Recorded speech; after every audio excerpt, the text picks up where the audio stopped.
Well, welcome. That's a great way to start this off.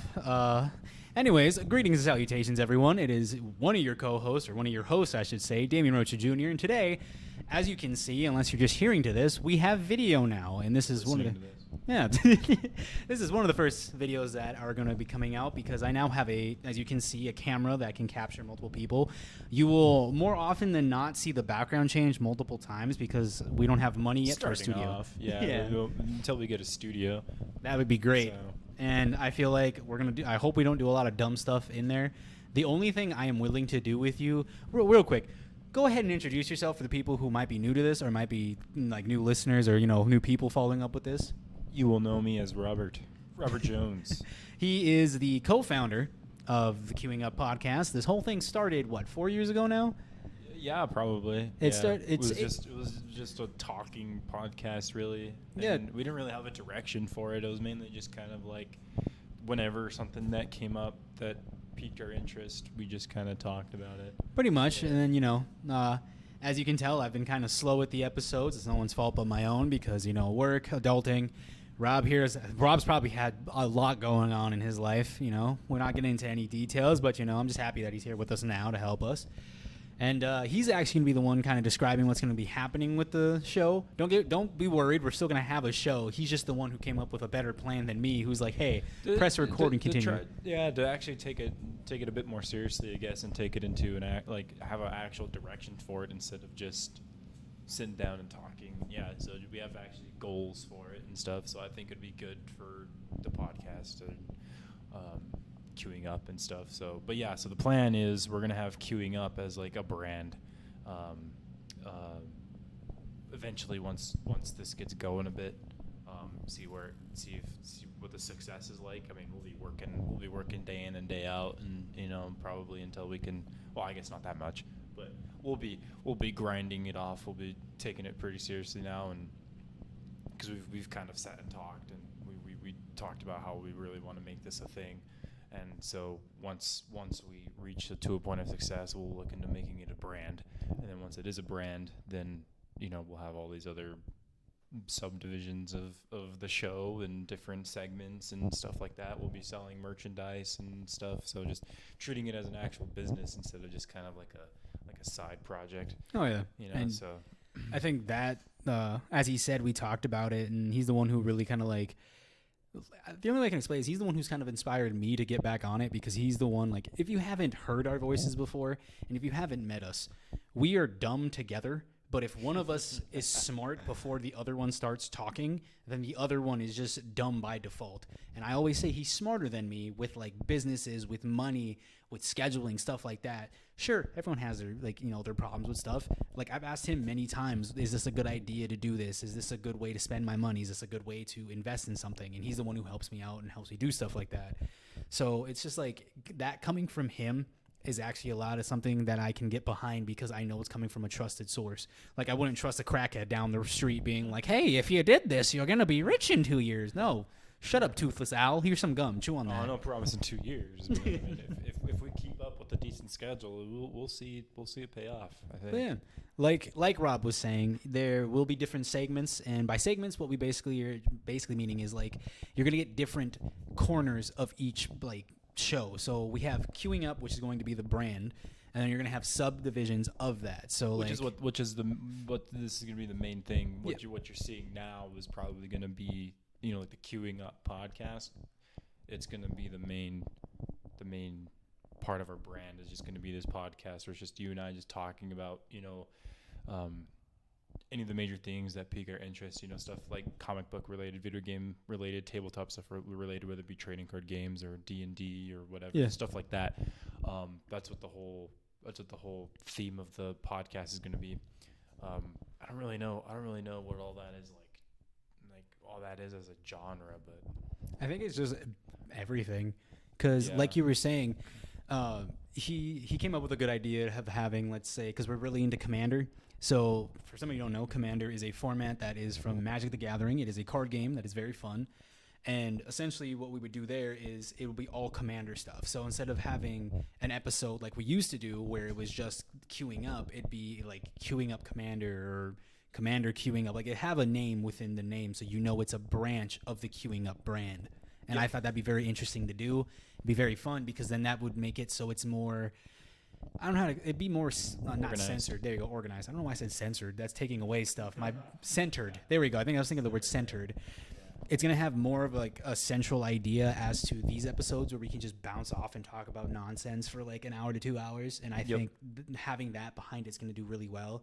Yep. And like once we get deeper into it, we can obviously like have a schedule set to where I can like try my best to get stuff, or even if we have to record things separately. Yeah. Where like, you know, say you ask me a bunch of questions and then I'll give my responses to you and then we can put them together, stuff like that. Make a show like that. I think that'd be funny, in my opinion, though, if it ever comes to that where we have to record at separate times of the week or like the day because we have different things going on, because I feel like the genuine emotions will be kind of out of whack. Be like, hey, did you see that new black card that came out? It's an instant that kills 2 creatures for 3 mana and 4 life. Oh, yeah, I did see that card. It's pretty wonky. And then it goes back to me being super excited about it. And you're like, it's 11 o'clock where I am. I'm tired. I'm recording it late at night, and I'm like, yeah, I did see that card. Cool. Just short answer. And then cuts to you, dude. It's gonna be a staple in this, that, or the other. No, yeah, it's gonna be fantastic. And then like he said too, like I feel like it's gonna be really good having like a comic book one, because that there is gonna be centralized again, where we can just talk about comic book characters. And is that where you'd want to know? Because I think you wanted a different thing. I'm gonna let you talk about this, but he did bring up like me and him talk shit a lot about power scaling and power scalers, but he had a really good point of doing this, so I'm gonna let him talk about this part. Well, it was just you know, we could do there's the idea of like when Blade just recently the comic book character Blade from Marvel Comics, when he just recently got his like upgrades, his like upgrader boost that he got. Yeah, the boost to his abilities and powers that he got. I know a lot of people started comparing him to old like hypothetical matchups in like the same universe or other universes and stuff. And so, you know, whenever something like that comes up, you know, we could talk about it, and then we could do our own debate between you and I about where we think he scales now in terms of power or power scaling. Yeah. And then we could open up like we could live stream it. Like we could also do live streaming segments, and then we could live stream it, and then we could put up like a live poll, so then the audience could then vote on, you know, like each character. You know, we start off with like, you know, I'm trying to think of like an easy one, you know, like it's hard to think of just anybody. I'm trying to think of like a character that Blade could easily beat, and in the Marvel universe I can't really think of anything right now. It's hard to think of, huh? It's kind of hard to think of. You know what? I'm gonna say screw it, because I haven't heard a lot about Howard the Duck, but I feel like he can beat Howard the Duck pretty bad. I feel like if you don't do enough research on him, people will be like, well, actually, Howard has reality warping abilities. If I'm not mistaken, I'm pretty sure Howard the Duck was one of the reasons like the Marvel zombies got held back. Like, I don't think he eradicated them. I can't remember, but I know he was like in a storyline where he was helping stop the Marvel zombies from like continuing. But you know, we could start off with something like that, where it's like, just as an example, you know, Blade versus Howard the Duck. God, that'd be funny. And then we would debate, and then, you know, we would decide, and then we would open up a live poll to the audience to see what happens, you know, and then majority would win, you know, and so then it would be kind of like, you know, this whole, hopefully planning we get a big enough audience, you know, it would be like this huge audience, like a collective community that decides, yes, this is where he scales. Yeah. You know? Something that I think would be interesting too, I don't mean to cut you off, but I think if you would like to do this, is if we had a discussion about, let's say 2 characters that like we haven't, so like say Blade, like you said, and Howard the Duck. We'd be like, okay, from what we know right now, without looking anything up or like looking into it, we give our discussion who we think would win. But then later on down the road, which inevitably they probably would get more like ability, like boosts and stuff you just like come that. back Then we revisit and then do the same thing. Just do. Or if you want to get like, not how do I explain it? Or if you want to get like, if you want to put like a funny aspect to it, you have an uneducated discussion, and then when you deep dive into it like a week or so later after the poll has been done and everything, you come back and be like, so we were wrong. Apparently, Howard the Duck can turn anybody into anything because it helps him. Yeah. For example, I'm just gonna say it now. That sounds like something that could be fun if we just put up. There must be something online where you could just pull up like a random like name generator from like the DC universe, like Marvel universe. Yeah, there's like filters and stuff just, and everything. and just just like hit click, get like 2 random names, and then just debate on what we know about them, like before research, and then after research, and see how wrong we were. Oh god, that'd be fantastic. That sounds like that could be pretty funny. Because I know I did something like this before, where it was me and like 3 of my friends, and I don't know who. It wasn't on my podcast, and I don't think they're. I think they're making like a YouTube video or something. Okay. And the question was just a simple question: who out of these 4 characters is physically the strongest? Okay. Just straight raw power. Yeah. It was the Incredible Hulk, Doomsday. Then you had who was it? Thor, and then the last one was from DC. It wasn't Superman because it's Superman. The dude's too goddamn strong. Well, the dude has lifted infinity. So yeah, I can't remember who the 4th guy from DC was, but like as soon as he got like it was almost like a game show, and as soon as he got to me, I was like Hulk hands down. Other 2 people just didn't agree with me, and I was like, okay. I'm going to say this as loud as I can. The angrier he gets, the stronger he gets. So unless you make him depressed or in a different emotion besides anger while punching the dude in the face, I don't know what you can do. And if you just give Hulk the task, hey, lift this up, and you can't go in, like you're trapped or like your loved one or whatever is going to get shot in the face until you lift this up. The more he tries to lift it and he fails it, he's going to get angrier, and the stronger he's going to get until he can lift it. Yeah, and then I know the whole argument ended when he went, I think, live on Instagram because he had like 300-400 followers at the time. Yeah. And all I remember is they were like, I don't know how many people, I think it was like 26 people were watching us on his live. And they all disagreed with me at first until I was like, name one other person. Thor has single-handedly said the phrase, I cannot beat the Hulk. That was in a comic book. For some of you who are wondering what that comic is called, it is God, I can't remember. I'm going to look so dumb now. But it's the one where the Red Skull's daughter, and I believe it is Thor's uncle, make hammers. And they put the souls of fallen warriors inside the hammers and throw them into Earth or Midgard. And there's the Hulk that picks one up. There's Thor that picks one up. There is Grey Gargoyle. Oh, Fear Itself, issue 5 or issue 7. I know it's one of those 2. Thor tries fighting Hulk, the Breaker of Worlds, I think is the one he is, because the spirit took him over that's inside the hammer. And essentially what happened is Thor literally admitted, I couldn't beat him before. I can't beat him now. Okay. I have never heard the Hulk look at somebody and be like, I can't beat this guy. The Hulk just goes, me hit. Yeah. And if it doesn't work, I'll get angrier and hit harder. But yeah, I got down to one last guy that... so can you make the argument that the Hulk has infinite strength? Yeah, because we've never seen a cap to what he's been to. Okay. So as of right now in the comics, there has never been like a peak to him. Even when he's gotten into like World Breaker Hulk, he hasn't used the full power of that. He's gone shut down. And then when he was in the... I forgot what issue of the Hulk it is, but it's the Heart of the Monster storyline where this dude, what's his name? Like Tyrannus, I think his name is. He and Red She-Hulk try to go live in an underground world and underneath fucking Las Vegas. The Fountain of Youth is there, but we find out that the Fountain of Youth is actually a wishing well. If the water's on you in any way, shape, or form and you say the phrase, I wish, followed by a sentence, that's what happens. And sure enough, the Hulk says, I wish I can use my full strength, or like something like that. The Red Hulk, the Red She-Hulk made that wish. She wishes he can live somewhere where he can just beat everyone up and use his full power. This dude used his full power, and in the comic, now I might be a little bit off on how many times he does this, but I know he takes a step, destroys that entire place, and it comes back together. And every time, if I'm not mistaken, this place that he's in, like this weird dimension that he lives in for the time being, every time he kills something or destroys something, it comes back stronger, so he can get stronger and keep hitting it. And he's just killing things and beating stuff up for like, I don't know how like the time changes in that dimension, but they make it sound like he's been there for at least an hour or some change. Yeah. But it's insane because even who else is with him? I think it's like Amadeus Cho and somebody else. They're dying there too. Okay. Like they literally put up a barrier to block him, die, and then they come back to life. They're like, oh, so even we die here. So like that's not good.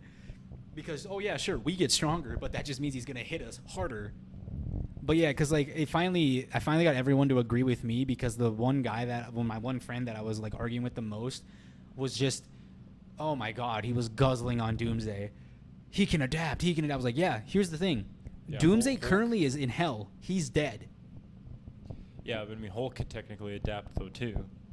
Essentially, I mean, you know, like Doomsday adapts to like actual abilities, you know, like heat vision or, you know, Like heat vision, super strength, super speed. if he died to being frozen before, he's now immune to being frozen now, like stuff like that. He adapts to that, but like Hulk essentially like adapts with his strength to it. If all you guys were talking about was physical strength, then I mean, Hulk versus Doomsday, at that point you're kind of just going based off of feats, and I'm pretty sure Doomsday or Hulk is like it trumps Doomsday in feats.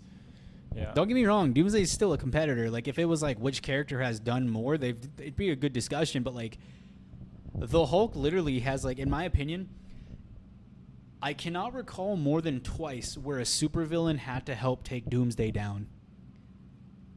I can count at least 10 times on my hands where the bad guys and the good guys are like, hold on, we need to stop him. The Hulk? Yeah, Yeah. where they are like, hold on, Yeah, I know let's what you're put this talking crap about. aside and stop him because he's Yeah. actually being really reckless with I both mean, teams now. I don't know much about the only like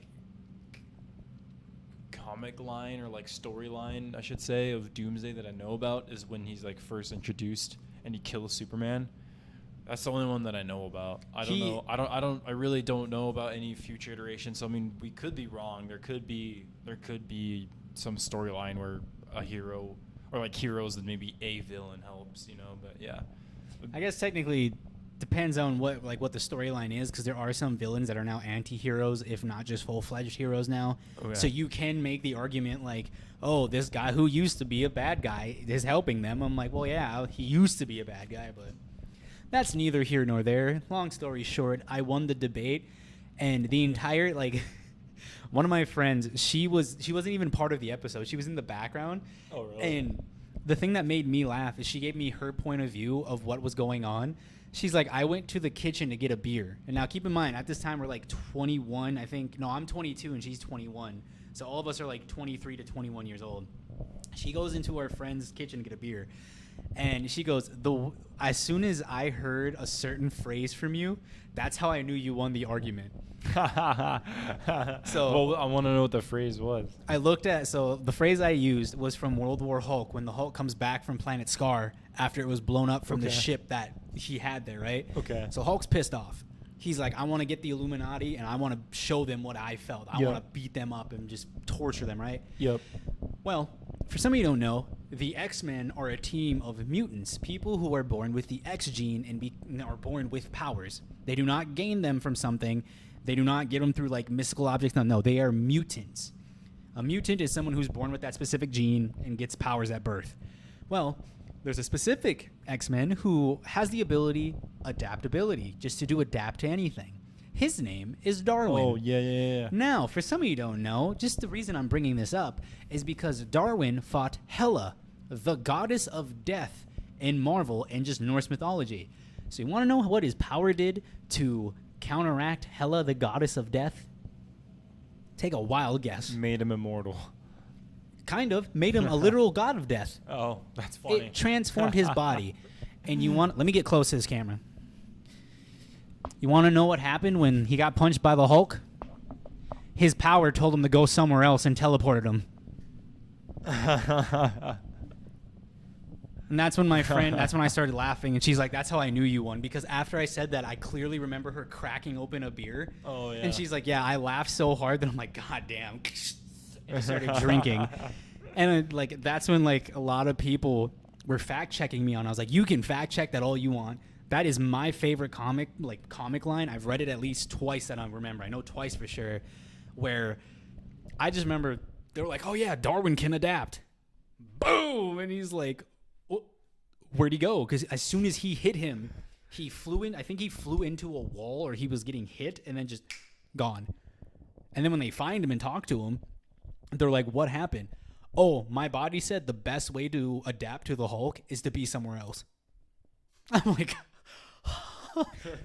Does that ever happen? Like, like that's crazy, right? So do you think, What does Doomsday have? Adaptability. So do you think he would just what disappear? if you just locked like Darwin and Hulk into like a universe, but it's just them, and they have to fight like to the death, right?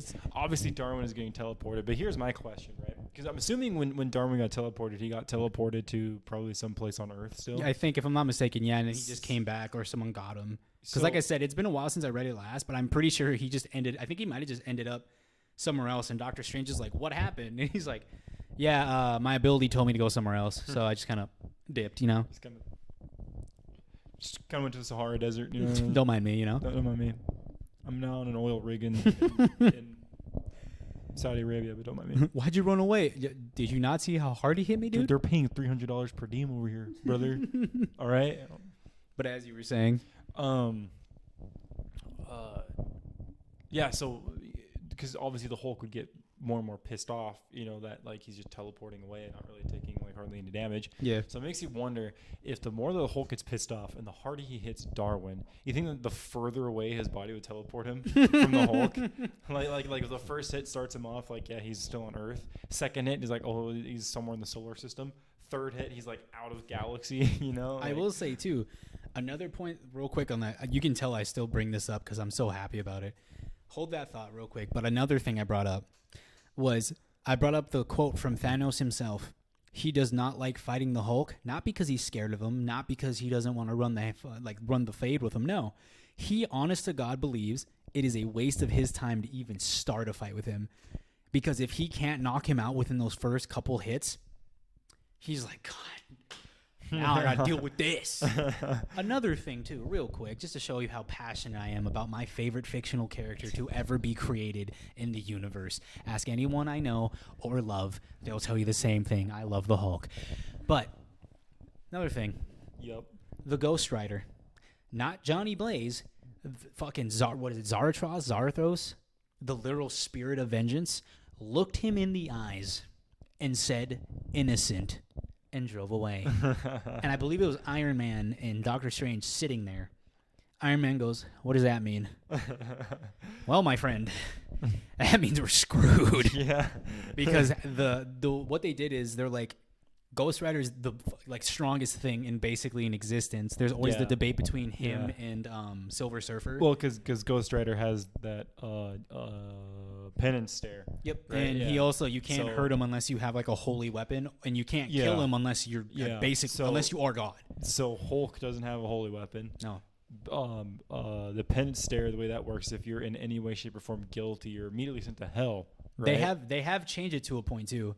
I think it now is whatever. So if it depends on the wielder. So like if Johnny Blaze is in control, it's what he believes to be innocent. But this was the actual spirit of Ghost Rider, though. Yeah. The hand of God was like, "Nah, you're good." Yeah. So the reason why it's such a feat is because Doctor Strange and Iron Man, they were fighting Hulk. Hulk was going on a rampage because he was pissed off from being sent away, right? Yep. Yeah. So Hulk was on a rampage, pissed off, and as you heard from our discussion, the more pissed he is, the more powerful he is.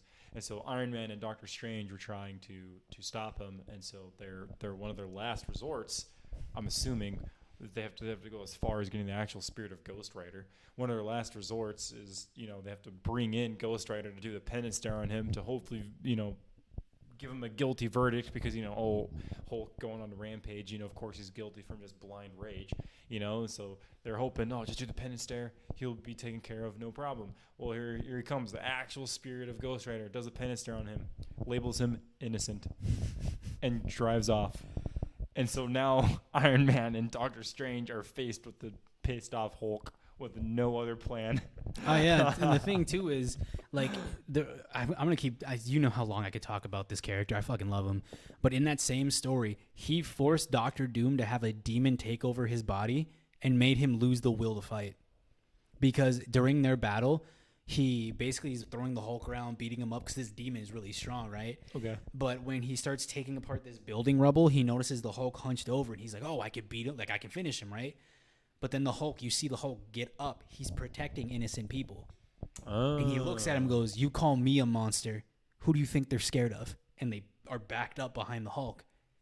Instantly loses the will. His magic goes away. Everything. He goes, "Oh my God, I really gave my body to a demon to try to beat you, and I ended up scaring, if not hurting, innocent people."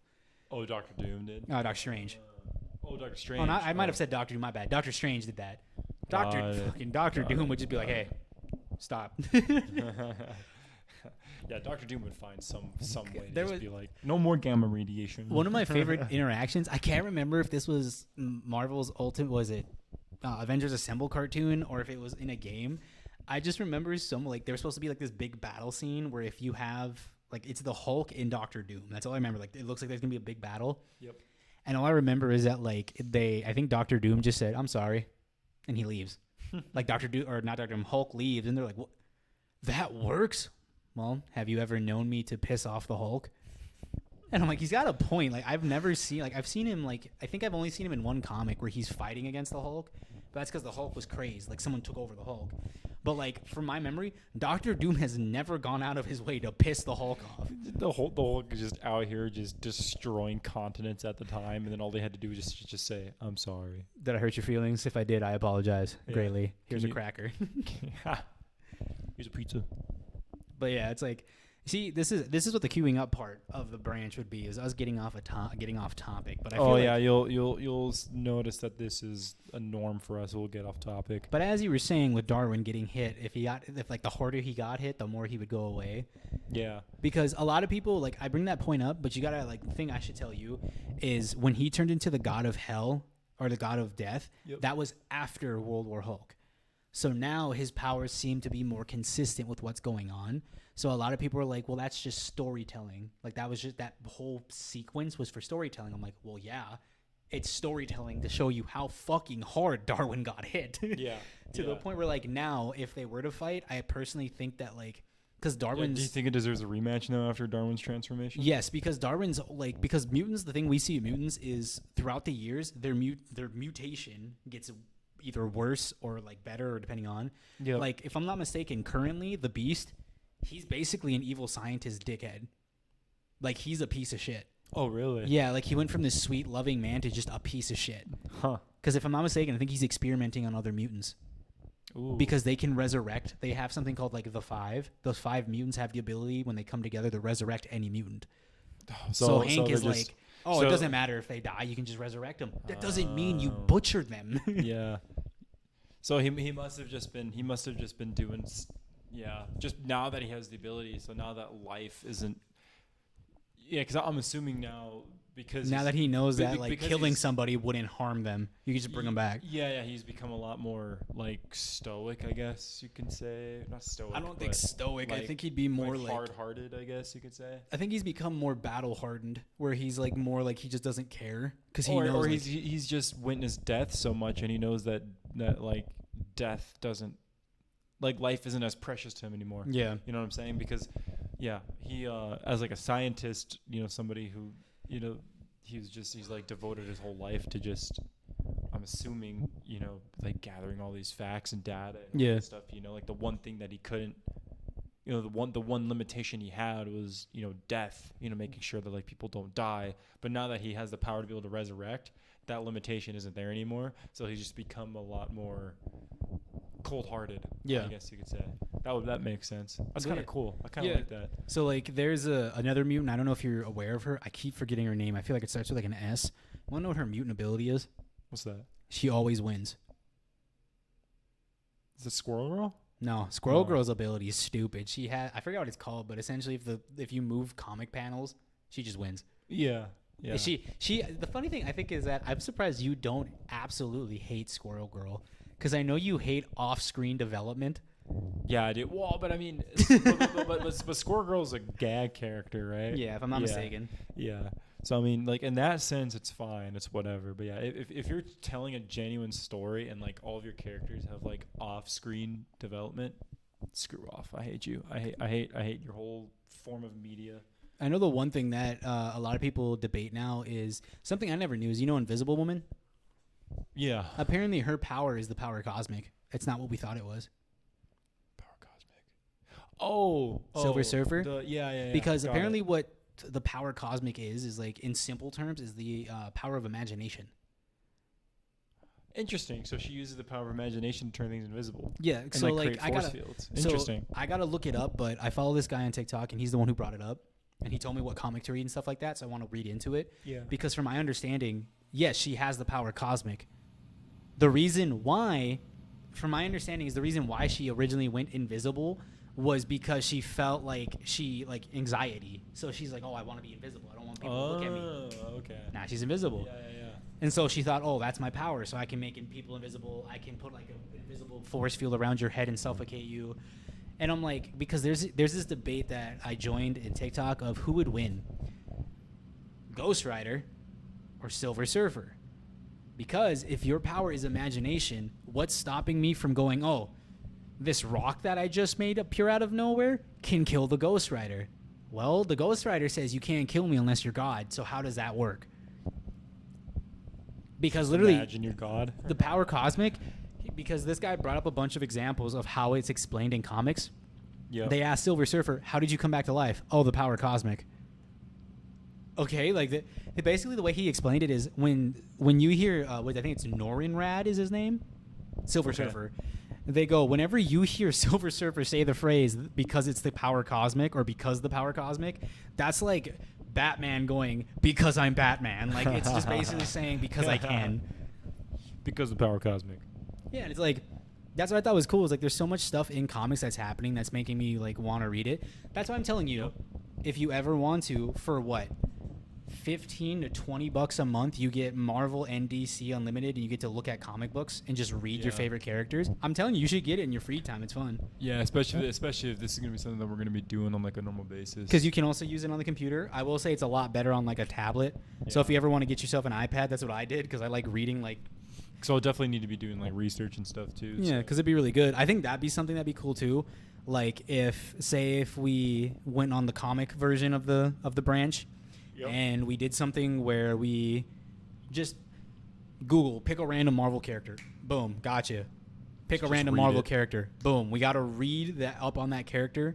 And then the following episode, like say if we make one of those episodes a month, that following episode is what did you know about this character before reading about him?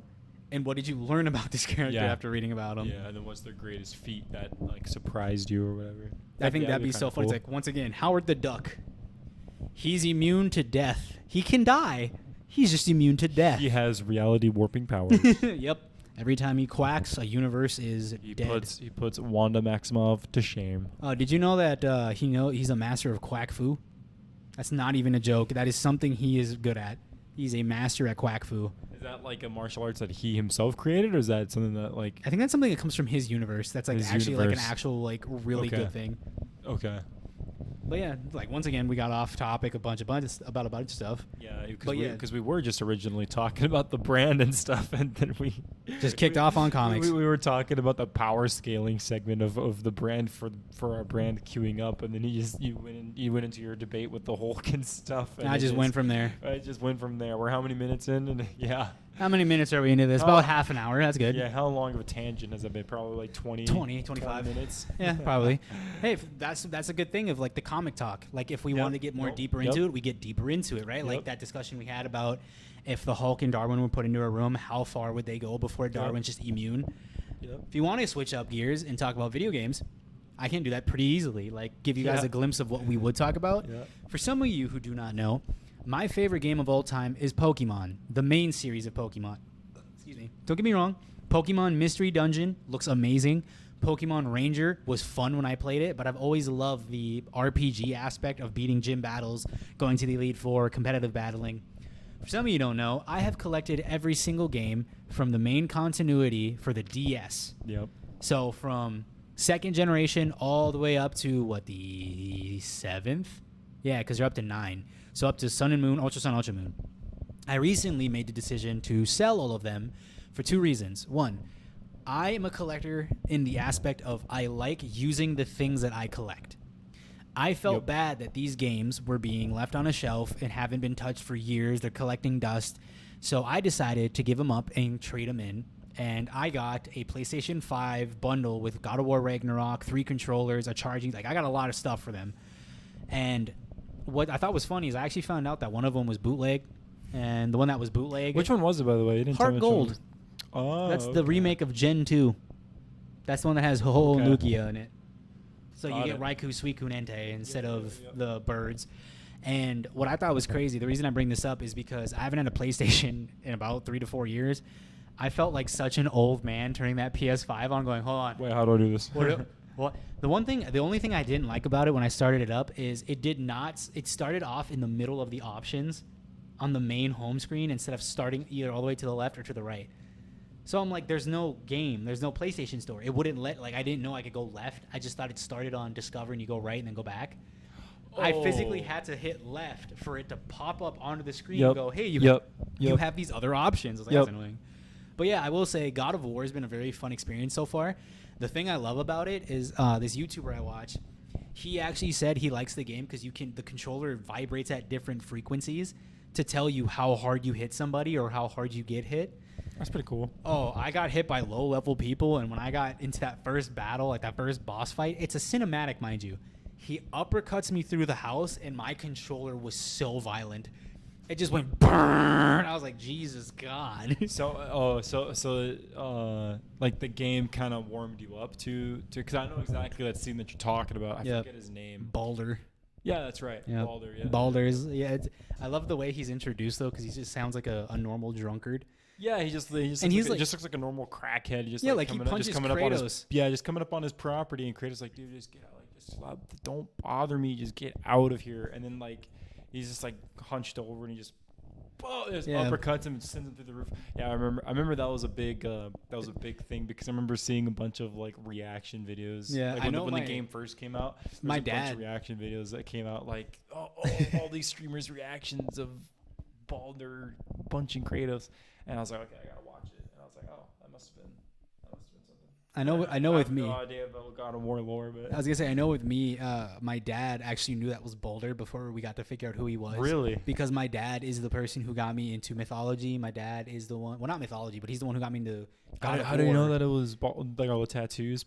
Right on his chest, there's a big circle one, and my dad likes Celtic. He's read Celtic mythology. He's read or Norse mythology, I guess, but like what is it? Roman. He's read Egyptian. I forget Baldur's powers, but didn't it originate from like his mom? Like did something? Yeah, so in the game, him? his mom gave him the ability to not feel pain or die. He's essentially Got it. immortal. He can't Got feel pain. Is it the same thing in Norse mythology? Do you know? Kind of. I know my dad told me the Kind of. story, but I was kind of in and out of it. But that tattoo Yep, pretty much was that the big symbol circular of it? tattoo. He noticed some of the runes on it. I don't know what they stand for, but he noticed what they said. He goes, "Is that Baldur?" And then I'm like, "There's no way," because like I got him the game. Yeah. before and he were you even watching played it him again? play it? And I stuff? watched him play that one part. And And he he goes, goes, Boulder? "Is that Baldur?" And I was like, You're like, how? and some of you might be like, "Well, what if he looked it up on YouTube?" My dad does not like spoiling things for him at all. He will avoid Yeah. his phone if there's a new movie that comes Yeah. out. He will shut his phone off for the day and be like, "I'm done." Yep. But yeah, that was actually very surprising to me that he guessed who that was. And then as soon as he hit him and he goes, "I can't feel any of this." He goes, "That's Baldur." I was like, "How did you know that?" He goes, "Oh, you got to remember, I was a nerd in like the 70s." Or no, the 80s, because my mom was born in the 70s. Yeah, so he would be a little bit older than my mom before here. So like the 80s, 90s, he was a nerd. And that's when the X-Men were really popping off in the cartoons. That's when like a lot of mythological stuff he liked reading and watching. Okay. But yeah, I thought that was very funny that he guessed who that was. And just hearing him, like, he's always been a God of War fan, and that's what really got me into it. And it was so funny watching him become a kid again, because for some of you who don't know, before I got my dad his PS4 back in like 4 years ago, he didn't play games for about, almost a decade, I want to say. So basically what happened is I got him that, he's a big tough macho guy, so he doesn't cry, but I knew he cried because no one really gives him gifts. But go to like 4 or 5 months later, he's on like the hardest difficulty of God of War, the first one, and there's these things called Valkyries, where like there are these bosses that are just I remember this fucking story. absurdly difficult for no reason. He couldn't beat her for like 2 to 3 weeks straight, so he stayed up all night. I woke up to pee. 3 a.m. I got a text from him saying, "I finally beat that fucking bitch." And I looked and I just laughed. I was like, "All right, good for you, Dad. I'm gonna go back to bed." He's like, "All right." Did you have work the next day? Oh, he called in. He straight up told. This is the thing about my dad. He's worked with his business for like 10 years that he can talk to his boss however he wants, as long as there's proof behind what he's saying. Yeah. So long story, what happened is he's supposed to be in a group of 5 people. They all left him at noon, to finish putting cement down and putting foundation. He did all of that. So instead of getting off at 5, he got off at 7. He told his boss, if you want me to come in so bad, pay me double because you can go check those cameras. I was there by myself for 7 hours. And then basically he told his boss to fuck off. And his boss went, all right, you get paid time off. Click. And next thing I know is that those 4 guys had to be there at 5 a.m. till 8 p.m. for an entire week. They didn't get to go home at 5 anymore. It was 5 a.m. to 8 p.m. And the reason that's bad for them is because they are not from the state of North Dakota. So they have like housing that's out at like a certain station where it's like, kind of like the oil rigs, how they have that. That's just what they live in. Yeah, yeah. Well, when they got off, by time they got back to their housing where they're supposed to be, it's like 10 o'clock. Depending on where they are, because like each one of them gets shipped out to different construction sites. But they were so fucking angry. And then my dad's boss is like, well, yeah, you can't just fucking leave a dude to work by himself. Yeah. And what pissed my dad's boss off more is how good of a job my dad did. He's like, how the fuck does one guy do better than all 5 of you put together? And I was like, that's because my dad. I was like, that's because my dad's been there for 10 years. These guys have been here for like 3 or less. That's not saying they're bad workers. They just didn't understand how that company specifically worked. Yeah, yeah. But yeah, it was funny. Just that whole scenario. I was like, didn't you work today? And he goes, no, I told my boss to fuck off. I told him I'm not coming in. I'll see you Monday. But yeah, he's beaten God of War. He bought God of War Ragnarok when it came out. He beat that. He's currently on the hardest difficulty, and he beat that too. And like I said, it's really nice seeing people get back, like the passion back for gaming. Yep, yep. Because like there was a time in the second game where my dad couldn't figure out how to beat this Valkyrie, and I didn't know how to play the God of War games at all. So I was like, okay, he was teaching me how to play. I never thought I'd experience that again, where my dad teaches me as a full-ass adult how to play a game. So as I'm playing, what he was having trouble with is this Valkyrie has this ability where she jumps up in the air, and she'll just come down randomly. Usually in that game, you have an indicator saying, oh, you're gonna get hit from behind, left, right, or front. You have nothing indicating above you. So I got hit by it twice, and I found out that she makes a noise on her way down. So as soon as you hear that noise, you have to dodge left or right, because if you dodge backwards or forward, she'll swoop towards you, either forward or back, depending on what way she comes down. Yep. As soon as I fucking did that and I got her down to maybe like one of her health bars, she has 5 health bars. Let that sink in. 5. I got one of her health bars down. My dad made me pause it, give him the controller so he could do it. I was like, Dad, you told me to help you beat her. You did. You helped me get her 1 bar down. And I was like, cool. But yeah, it was so cool listening to my dad explain how he looked up like guides and looked up like builds for like Kratos' armor and stuff and how to beat each Valkyrie. I was like, see, isn't it fun to get help? He goes, yeah, it's so nice. Like if I ever have a bad day, I just load up God of War and beat the shit out of the Valkyries. That's funny. I will say he has had gamer rage too. I think he broke one of his controllers. Oof. And he goes, yeah, I broke it. I've never been that mad at games. When I first started gaming, well, not when I first started gaming. So when I first started gaming, I played on the GameCube, and it was mainly just racing games. It was just me and my brother just playing. So what I'm hearing is you were a racist when you were younger. Yep. Okay. I just want to make that hardcore. Anyways, only white colored cars. Anyways.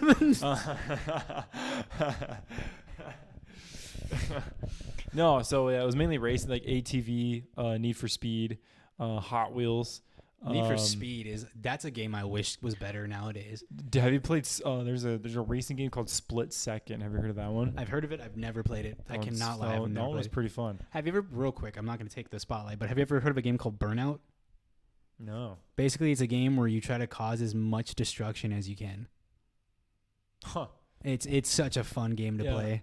Because Split Second does something like that, where it's like you do like a bunch of like destruction and stuff, and you could like destroy people's cars and force them to spawn in like behind and stuff. And when you're driving, and I forget how you were able to gain meter quicker, but as you're driving, you just passively like gain this like power up meter. Yeah.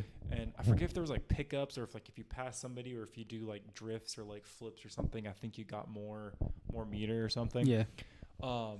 And there's like different levels to your meter. I think there's like 4 or 5. I can't remember. But after you fill up a bar, you can expend that bar on some of the landscape. And there's like I think it was like L1. We were playing it on the PlayStation. I think it was the button L1. You just drive, and then you would come up to an area, and if you could interact with the environment, Yeah. it would come up with like an indicator with like the button, which I'm pretty sure it was L1. And then when you pressed it, it would expend a meter or however much meter it said it costed, and then it would like destroy the environment, and then it would like cause a hazard like on the track. So then you could kill yourself, but I mean, if you knew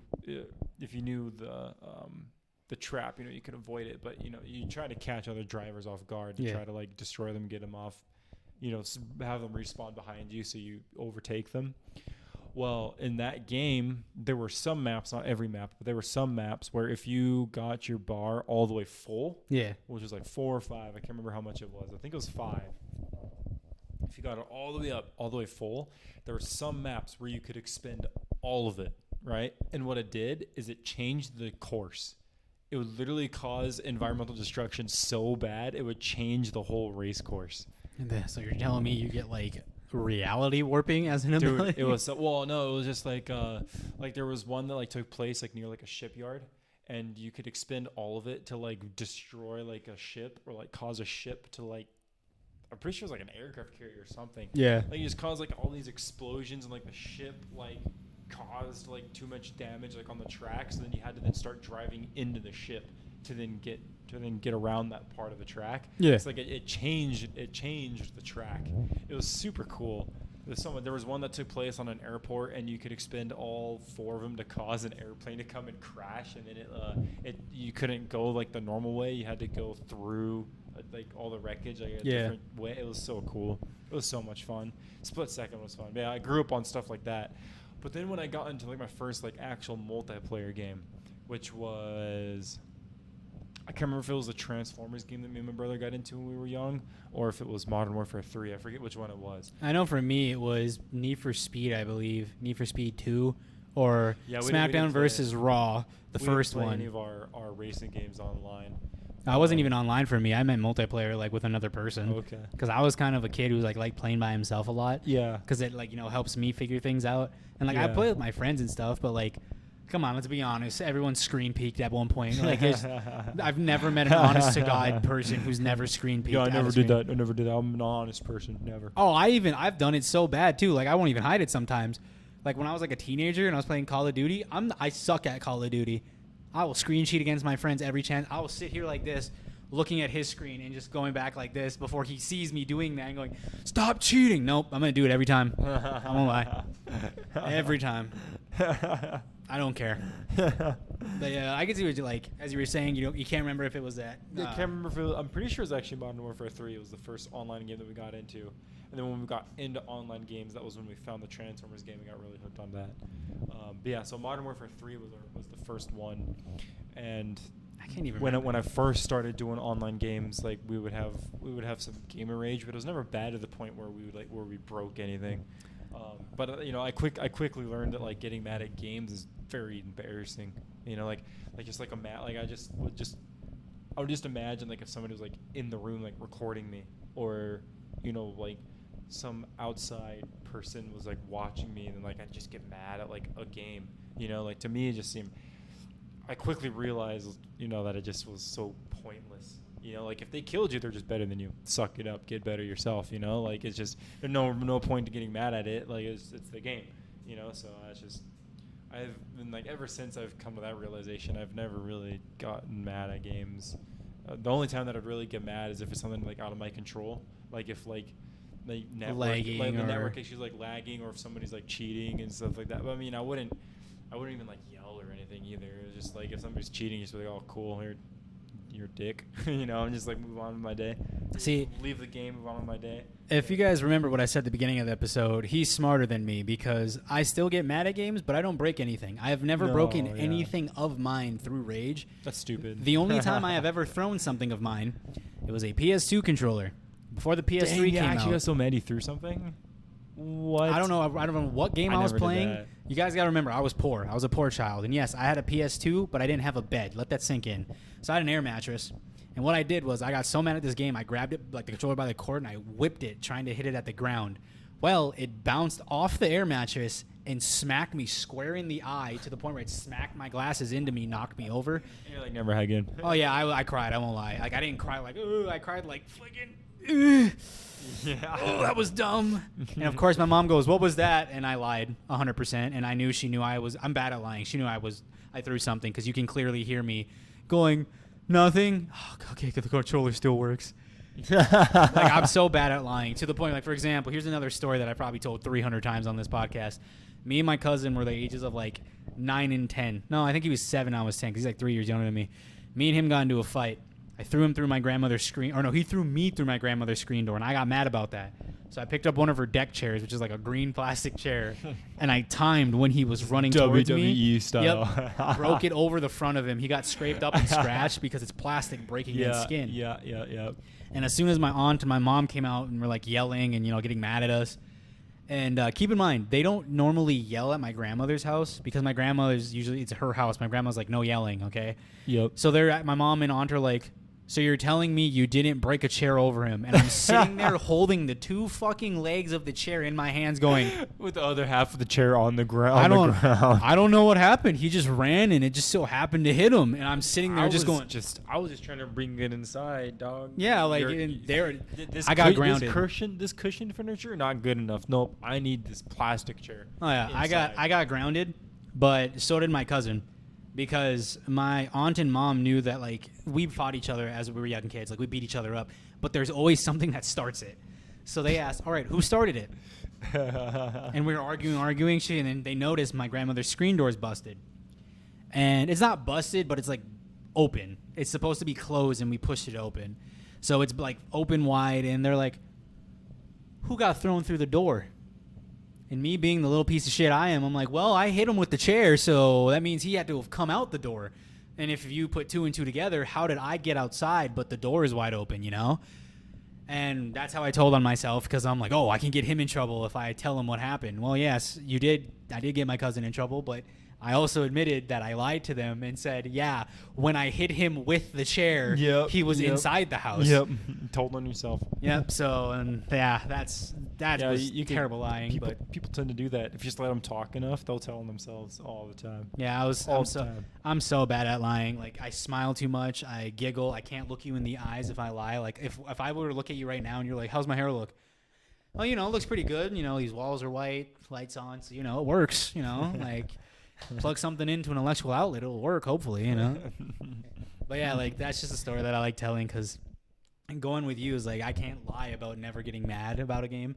The only time I've seen this dude get quote unquote angry it wasn't even anger, it was more surprise. Do you remember the Superman incident I knew on exactly Injustice? where you were going. I knew exactly what you were talking about. I was like, I think I know where he's going with this. Yep. So yep. I would love you to tell the story, since you're the one who actually sat there and had to We experience were- this. This is when we met. When we like, I don't even think we knew each other for a year. No, I think we're like 2-3 months in. Yeah, because you were still at College. At college, and Yeah. you dropped out the first semester. Yeah, that's right. Not to like throw shade around your. Oh, you're that fucking dumb guy who Yeah, dropped dude, you out for dropped- being you stupid. dropped out first semester, idiot. No, just a bad experience all around for him. That's why I dropped out. But anyways, we were. I don't know. I don't think we were studying for chemistry. I think you were No, doing we some got other done homework. after chemistry. Yeah. Because we just had I think we just had a big test, and that's why we started playing games. Maybe. I'm Yeah, more I than can't remember. I positive. can't remember what you were doing, but I know that you were doing homework because you had to do homework, and then I was doing this for you. Oh, it was to, math. to level up. That's what it was. Yeah, and I was 'cause we doing got- this, and I was doing this for you to level up your character for you. Yeah. So what we were doing, we were playing Injustice 2, and the way that works is the way Injustice 2 works, each character you could kind of customize their armor on, and that armor can have like different like stat boosts to them. Like different And- attributes and yeah, such. different attributes and stuff, and the max level at the time, it's up to 30 now, but the max level at the time was 20, and as you leveled up your character, when you got all these gear drops, they would be whatever level your character was at. Well, before they added I think they called them regen tokens because this was before they added Yep. those in too. Yeah, And so whenever you got like a piece of armor that you really like the look of, if it wasn't of like the maximum level, eventually you'd have to like leave Get it rid of it, behind, yeah. like get rid of it because you need more powerful stuff.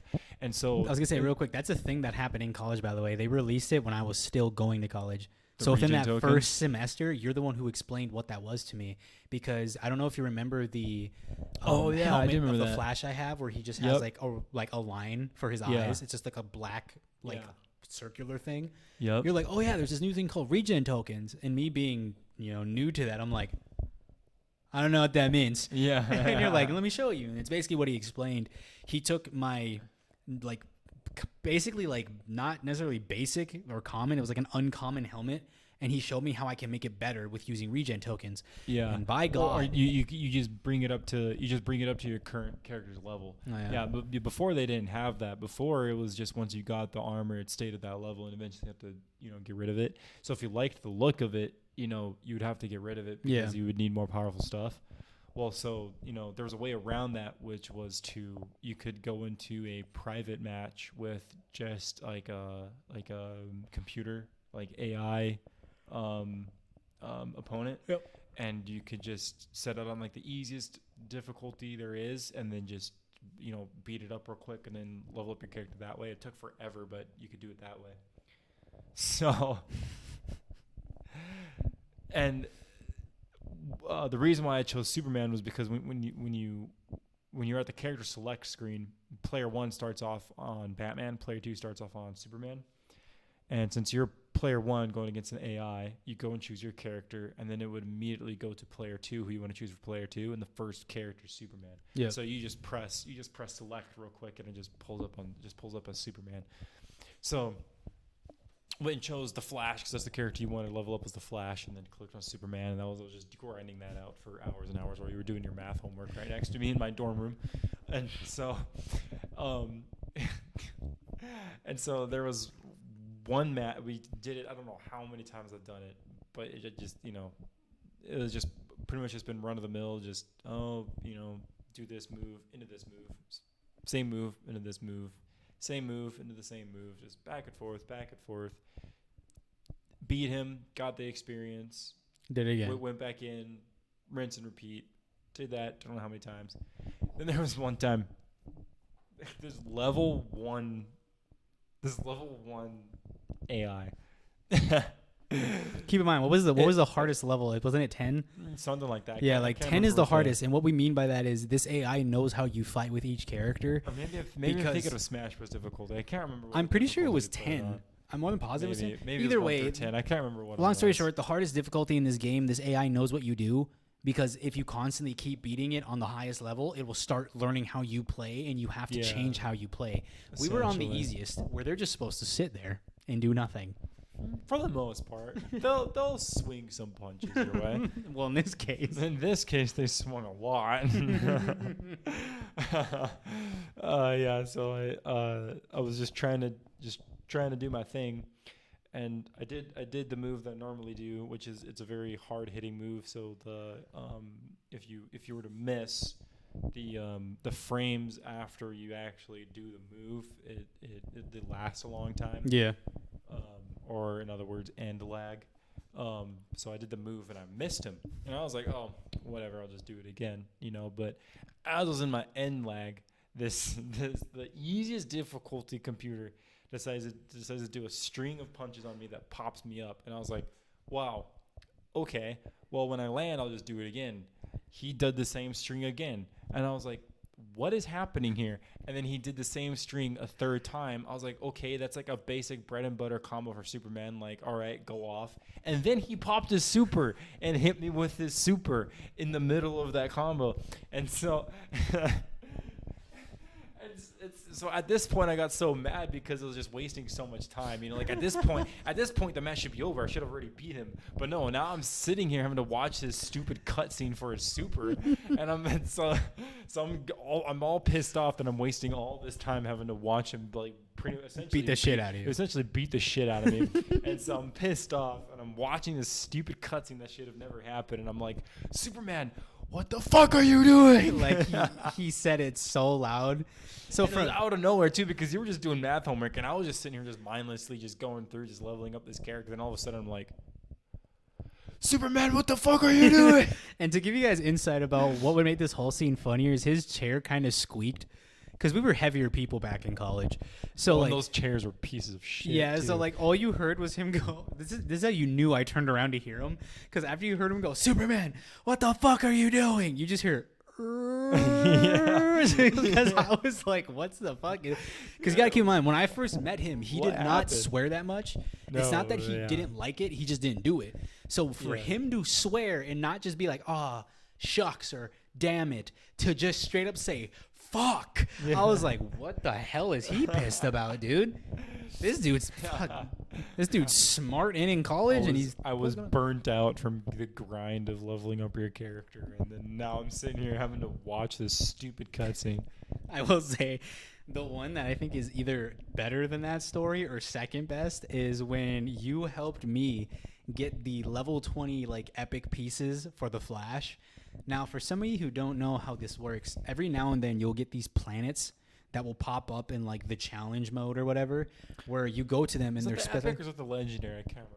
It was gold. It was gold armor. The Oh, I know what you're talking Yeah, about. because I'm pretty sure it was either his chest plate or his I was thinking, boots of, you were I was helping me thinking of get. something else that they added.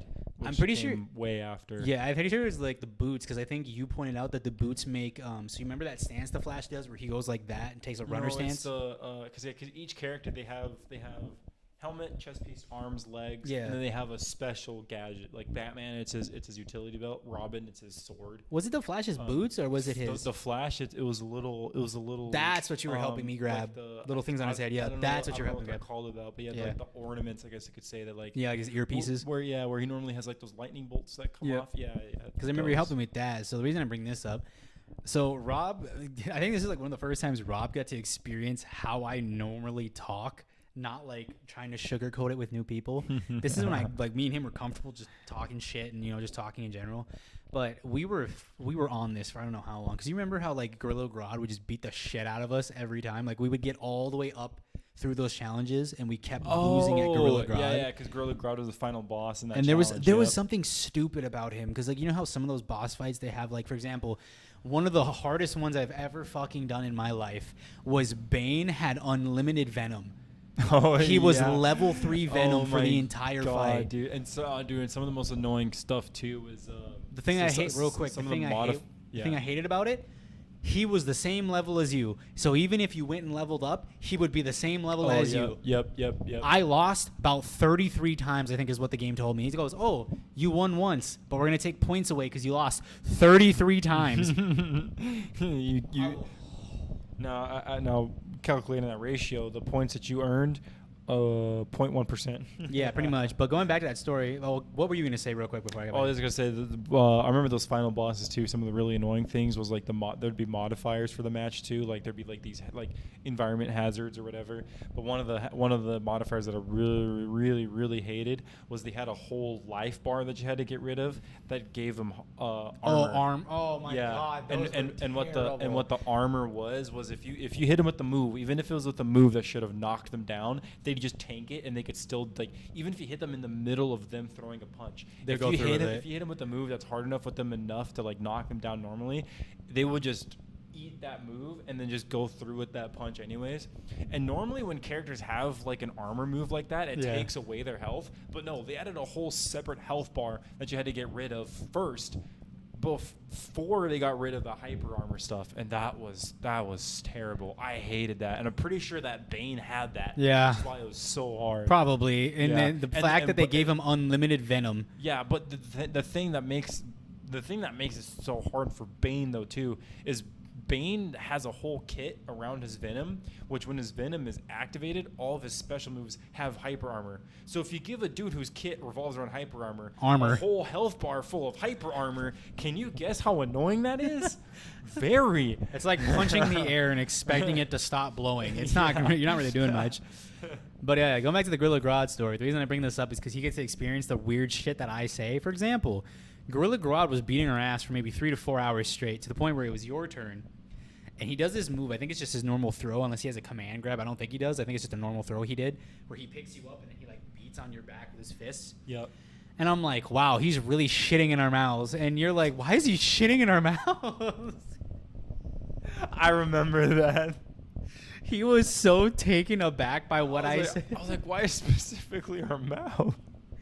And if I'm not mistaken, you started losing because you were so fucking taken on that sentence. You gotta remember. At this point, I was only like 2 years out of Mormonism. Mhm. So like, It was so funny. So when you're just innocent little Rob, when you're over here like, dude, he's shitting in our mouths. I'm like, why our mouths? Yeah, like why specifically would he defecate in our mouths? And like what made me laugh is he was actually doing really good, but once I said that, he was like dying, and I was like, Rob, you're doing stop, Rob, go back to what you're doing. I'm just so like, why would he shit in our mouths? I'm like, Rob, stop. Yeah, because I was still like laughing about that. Yeah. And then when he lost, we just laughed, and I was like, what happened? You're like, well, I don't know, maybe the fact that you said he would shit in our mouths. I was like, well, yeah, he's shitting down our throats. Why? And I'm like, that's a saying, Rob. He's not physically shitting in our mouths. That's saying like if someone were to do that to you, that means you're basically helpless. If you let someone shit in your mouth, you're helpless. And he goes, oh, okay. That's still a weird saying, though. I'm like, just fucking drop it, Rob. Just give me the controller. I'm going to go again. But, yeah, we went back and forth fucking doing some of those. I'm just thinking about the times that we were gaming inside of that dorm room. Remember when we played with Adam and we did Mario Party? Dude. No, that if you want to talk about, that's the only game I've seen you rage quit. We never finished that game. Yeah. That is the only game Rob has I ever remember rage that. quit in his I life. remember that. The other time technically doesn't count. So when we were playing Super Smash Bros, the controller just disconnected. man. He had a GameCube controller and it wouldn't connect. So technically that's not rage quitting. We had to stop because there was a technical difficulty. Were we both upset? Yes. But going back to that story, some of you have played Mario Party. You know that the ones on GameCube or the ones on Wii or less are fucking absurd. It's fun though. Yeah, so basically what was going on is we were on this sea level. I don't know what Mario game it was. It was for the Wii. I just know we were on a sea level. And there's a point. That's what it was. Yeah. There's a point where you get on like, if you hit this Yeah. like question mark, you get these chests, and there's 12 of them, and you get to see how Yeah. much are like stars are in each chest, and then they move. Right? It's like Yep. like a memory game. And then another important piece of the story too is that you usually run with 4 players. Yep. And if you don't have the 4 players, the AI just takes over for us. So there was just 3 of us. Yep. And there was one AI player, and it was Donkey Kong. So So what happened with me is I think I got like 5 stars, and Adam made a joke. He's like, "Oh, I'm gonna do really well." So Adam got like 15, and then he got Rob's like like, a "Oh, bunch. I'm gonna do really well." I'm pretty sure you got like 1. Well, no, I got He's like coins or something. Yeah, It you wasn't got the even one it wasn't even thing like that star. wasn't a star, and then you're like, Yeah. all right, so mathematically speaking, Donkey Kong has a high chance of getting like the 30 stars or some bullshit. Not only does Donkey Kong land on it, get 30 stars, but like I'm pretty sure the next turn he stole all the coins that you just got from the chest. Something like that. It was some crazy shit. So basically, the entire game, Rob was trying to think of this game as mathematical, like just basically as statistically Another as a monkey. statistic. Another monkey was shitting in my mouth. Yeah, another primate was defecating in his like mouth, like his mouth region. So long story short, what happened is me and Adam kept running into the chest thing, getting 20 stars, 15 stars. Rob either got coins or just ended up losing everything. To the point where he goes, I don't want to fucking play this anymore. So then we turned off the Wii U and just started playing Naruto. The fucking, what is it, Ninja Leaf Storm 4. Something like that. God, that game we, is we played a shit ton of that game too. I don't really recall any really hilarious memories about Ninja Storm. I just know we had a blast with it. real quick. Sorry, I didn't mean to hit you in the knee. I just did that because I was gonna say, hey, dude, that hurt my knee next so page, bad. my next paycheck, I might buy that new Naruto game, the Boruto Connections, where it has all the Boruto character play. I haven't seen. Jack I'm gonna shit put for it's that. on my PS5. It's on the PS5, and now that I have a PS5, I can bring that motherfucker over here. We can run some rounds like we used to. I still have a fucking Fly Adam out here. dude. Oh yes, hell, let's save up and fly to him. Be like, hey, there's a new game. Adam, where are you currently living at? Why? You tell us. Just right now. Just right now. I'd be scared if you heard like a speakerphone somewhere in your house go, yeah, I'm in Alaska. What the? Hello? But yeah, that's the only game I've ever seen you rage quit because you were thinking about a game of randomness as a statistic. Yep. Like you'd run into and be like, well, me Yep. getting the 100 stars is I 1 out of was- 5. Yeah. I'm like, Yep. Rob, it's just straight RNG, dog. I was trying to statistically analyze a party game that is just based off of random chance. And it was so funny seeing him get so goddamn flooded. Like he wasn't mad in the sense of this game fucking sucks. He's mad in the sense of I wasn't like raging. screaming. He was in the sense of I don't understand why that didn't work because it's random, Rob. Yeah, That's I what was we're just trying like- to I tell was you. just, like, irritated. Because he was like, even if that's true, like a computer code is 101, like whatever. Like he was giving us an example that like even if it is a code of numbers, it's supposed to hit that number. Like there's a chance, and it never hit it for him. I'm like, exactly. It's a random number generator, Rob, which means there might never be a chance for you to fucking hit that number. And clearly, since we're not playing the game anymore, you never hit that number. But yeah, it's the only game I've ever seen you rage quit.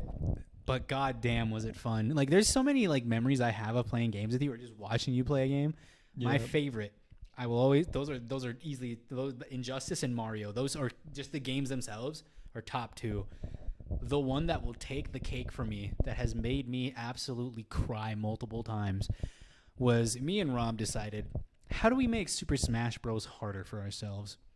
So we did a 2v2 against 2 computers on level 9. Oh. And we didn't think it'd be that bad. We said, fuck it, let's... Because did we random? We were doing randoms. Yeah. So the way that we did it was we did randoms, and if we couldn't beat that team of randoms, we would keep refacing them until we did beat them, and then we would move on. And so, the arc of what I'd like to call an infinite loop. Let's call it the infinite loop arc. Where out of all the characters at the time, this is before, I believe, this is before Minecraft. This was before, I think Banjo and Kazooie is when we started, like when it ended, when we kind of like stopped playing against them, was when Banjo and Kazooie came out. Yeah. Long story short, out Yeah, of all these because characters- because I can't remember if it was me or if it was you that chose Banjo and Kazooie to try to. I think it was to me try to- first. I think it and was then- you. Yeah. And then I forget You who picked I up off something but- I was trying to do.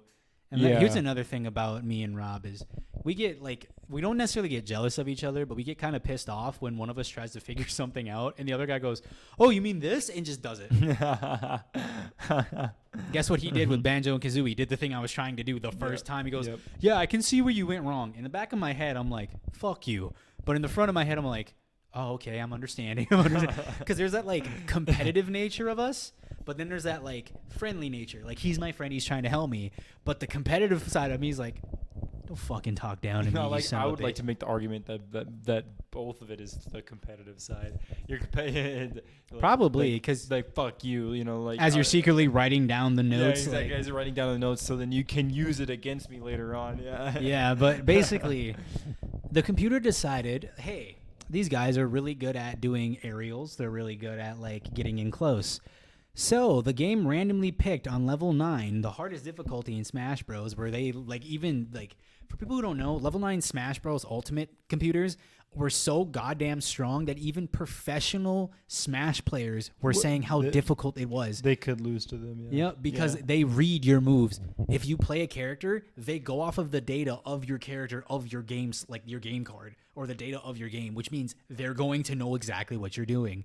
So, this game goes, hey, let's have them try King Dedede and King K. Rool. And we're like, oh, this should be pretty easy. They're just projectiles. Two heavyweight people. They're super slow. We should be able to take care of them Yep, pretty easily. and if I'm not mistaken, we were doing, I think, our mains at the time, which mine at the time was Inkling. I think you were Captain Falcon, maybe? I can't remember. Maybe. Something. All I remember was we went through the entire roster of characters at least once before we beat them. Because Something crazy like that, yeah. they start the exact same fucking way. No matter who we picked, no matter what we did. What are those things called? Gordos? The thing that he smacks, Dedede. Yeah. So if I'm not mistaken, Dedede would, no matter if he's on top or the bottom, no matter what the stage is, if there's platforms or not, he would always throw a Gordo, and then I think it was King K. Rool that would either throw his crown or jump up to catch one of us from jumping over the Gordo. Or shoot his cannon, whichever one it was, yeah. They always started Yeah. the same way. So if you see the Gordo, it's either him shooting his cannon, or it's either King K. Rool is going to throw a projectile or jump up. Yeah. Oh my god. But, There but, was but usually we would try to jump over the Gordo to then try to then land and then try to punish him for it. But then King K. Rool would be there throwing his crown to catch both of us, and then it would they would just cover each other's end legs so well. I was like, dude, what is going on? There is I don't know who the hell we were playing. I just and then remember not to mention those two survivability too, because they're so heavy and the recovery is yeah, absurd. they're super heavy, so you have to build up a lot of percentage on them to be able to even like knock them far enough out to be able to like take like a stock or Yeah. away from them. But their recovery move too, King DDD he has multiple jumps and then he could shoot himself super far over. King K. Rool, his recovery would send him very far, and it was very hard to punish because of the hitbox on the propeller. Yep, he basically had like a little jetpack thing or With- like a with little like helicopter propeller, pack. and Yeah. that propeller, like the hitbox on that thing was so big, it was so hard to actually punish it. It's like killing them was so hard to do. There is a point. This part is like why I call it infinite loop, because there was points where we would. So it's a 3-stock game. Each person has 3 stocks. There was a point where we would get them down to 1 stock. We both still have 2, and they would pull the most bullshit combo. So for some of you who don't know, in a 2v2, you can fight whoever you want. They would double team one of us. The other would try to help. They would do something to throw us off the stage. So by time we got back up to help, the other person's dead. And I'm like, this is dumb. And there was a point where all we had to do was kill them one more time. I got spiked off the stage at 0% by both of them hitting down at the same time. Hit me immediately to like 56 and I died. I remember that. There was a couple times where we had something like that happen where we finally got them down to like 1 life each, and then something happened where we're just like, well, we died way too soon. I don't know if you remember this. There was a time where we took a break and we started watching Avatar. This is when we watched the Avatar series, like every day after me and you got off work. yeah, we'd that's hang right. out. Yep. We got so fed up with dying. There was a game where Rob was watching me get spiked, and his exact words that I remember were, "Did you just get spiked?" As he got spiked. He paused the game. We put it into sleep mode and watched like 7 episodes of Avatar before we tried again. Like we didn't even lose. We just like, hold on. We just no, we're done for the night. We should run that back. We haven't played that game in how long? About 3 years, I want to say. We should run it back. Oh, dude, I want to, but I know for a fact if I fucking lose a life before either one of them do, I'm going to scream. Because, like I said, Who would you pick? Oh my! Because Inkling doesn't work against them because I have to get them covered in ink to do more damage, but they just keep me at a distance. Yep. My other main's Piranha Plant, and my projectile is pretty good at throwing their projectiles away. The only issue is King K. Rool can beat the shit out of me up close, and he tends to do that when I pick Piranha Plant because he's a fucking asshole. Yep. God, I don't even. There's so many people. You know what? Fuck it. I'll pick Steve. Someone they've never seen me play. Yeah, I'll just pick Steve. They have like, what does this guy do? I don't know. Just choose the different DLC characters. Yep. Don't know. I don't even know how Steve works, but Steve. I'll pick him. Who else came out? Sephiroth. Sephiroth came Steve. Banjo Kazooie. I know you know. What's his name? Sora. Sora was on there. Min Min. Yep. Min Min was one. And I then can't remember who the Pyra and Mithra. Yep. Yeah. But yeah, that's. Oh my god. I have nightmares of those days. Like it's so painful just to watch that over. Like I have a replay. I don't know if I still have it because if you don't save the replays and they update the game, it gets like it'll delete them because it's outdated data. There's a replay of me and you. You're playing I think Olimar and I am playing I think it's Ike. And I lost my mind. I remember this. If I recorded it, and I wish I had a microphone so they can hear when I like got mad at the game. Because what I remember is you remember Ike's his up B or his up special where he throws his sword in the air and then comes back down with it. Yeah. So I was doing that, and I fucking in the video I can pause it somehow, in some way, shape, or form. I don't know if you deflected it or I know you had a purple Pikmin that you tried hitting. What's his name with? And the Gordo bounced off of it, and it hit me as I'm going up to grab my sword. So as soon as the animation of him grabbing the sword happens, I just get hit in the big toenail and die. I was so goddamn mad that you can in the video you can tell when I put my controller down because Ike was sitting on that little platform of when you have like invincibility frames. landed on that platform, and just sat there for like a solid 30 seconds. I remember that. I'm pretty sure I got up and just angrily pissed. Like, I was so mad, I literally got pissed. Like, I pissed. I went upstairs and just peed. Washed my hands, came down, sat back down. Took no damage, but Rob was getting fucked up. Dude. Oh man, that Because game, the that game fa- will always hold a special place in my heart. Same. Because of moments like that. Because the thing that really got to me was you didn't know what happened, but I knew what happened, and you said, "How did you die?" No, I think what you did, I think is what happened is we were really struggling, and you said some shit like, "Bro, you can't be dying like that." Like, you said some shit maybe like that, like you gotta watch your stocks or watch your placing, and I just looked at you and I was like, "I'm gonna go pee." Yeah. Because I think it was until after that I showed you man. the video that it was you that killed me. Yeah. And you're like, "Oh, that's how you die." Oh, really? You're crazy. Or like when you picked me up in Zombies that one time. Dude. Oh my fucking god. So for some of you who don't know, me and him, we tried getting oil rig jobs during like COVID, like during the like peak of it. Was that when we were out there? Yeah. In Wofford? Yeah. Oh man. Because your mom asked me why I was yelling at you. She goes, did you and him get in an argument? I'm like, no, he was just being dumb, like legitimately. And then you explained, yeah. Basically what happened is he actually got me to like a zombies map because I never liked the zombies map Origins from Black Ops 2. And he's like, "What do you mean? That's a really fun map." I'm like, "Dude, no, it's not. You get stuck in the mud." And he goes, "No. Once you do this and then you do this," he goes, "Oh, just trust me. I know what I'm doing." So we start playing, right? And, you know, first two attempts weren't the greatest because, you know, he's getting back into it because he hasn't played for like 4 or 5 years. I'm getting into it because I don't like playing that map since it came out in Black Ops 2. So what happens is we start trying to collect the staff parts, right? And for some of you who don't know, these are like the wonder weapons of the map where they do like, what is it? Is it lightning, wind, fire, and ice? I think is what they are. They have 4 different elements. Yeah. So we're trying to do them.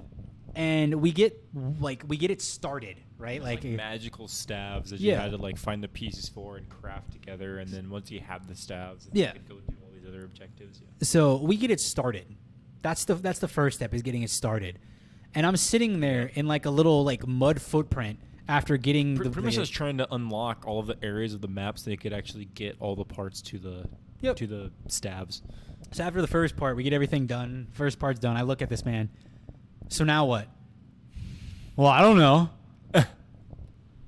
What do you mean you don't know? You just sat here for the last 40 minutes telling me that you knew everything about this map.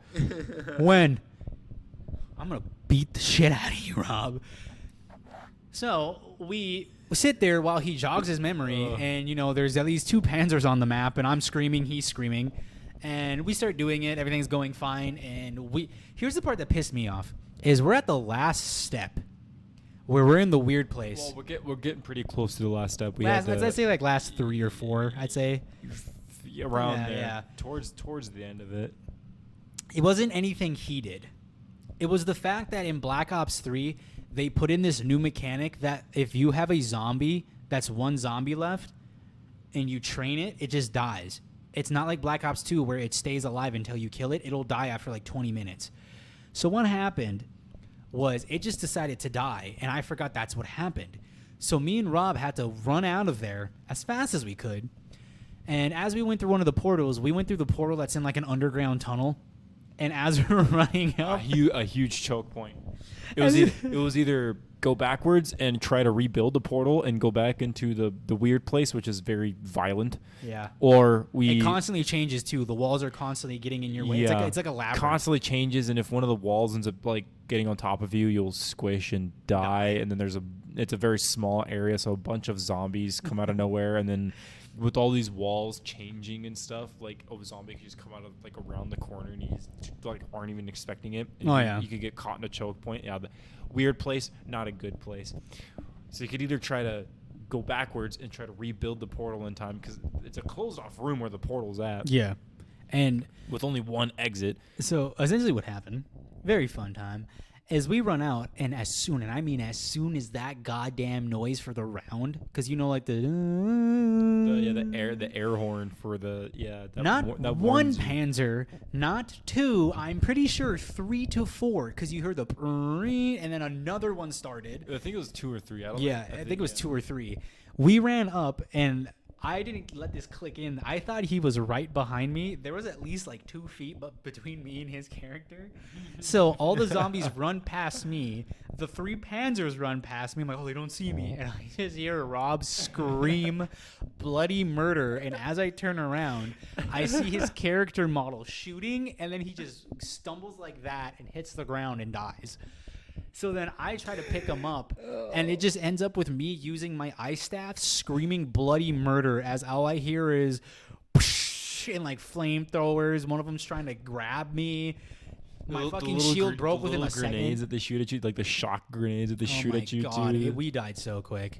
Oh my goodness, dude! Because I remember because the new round started, and I was like, well, hopefully it's not a Panzer round, which these big robots are Panzers.